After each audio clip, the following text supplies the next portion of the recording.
Hadin jangka United Kingdom UK ke Kanada ke laong pakan kongu ia ke hukum benkem balapan mi persya yo mitrang badu ke Israel u Benjamin Netanyahu da ke International Criminal Court ICC. Ngieng na benta ka an jangka pertai batkin kongu ia barok ki kendon bat kirai jangka ying bisar ke pertai. Laong mitrang badu ke Kanada ke ICC ke lapan mi ia ke hukum kem yo mitrang badu jangka Israel.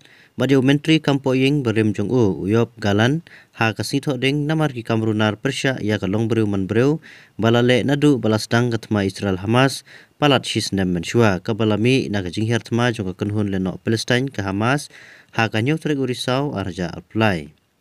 Lapan mi iru ya ka hukum na kabenta uhe sipai jong ke Hamas Muhammad Deif. Kam menshua kasipalai ke sorka Britain ke lapan i bau Netanyahu ulak bensya kem ha ka hukum kem jongka ICC lada ulej isya UK.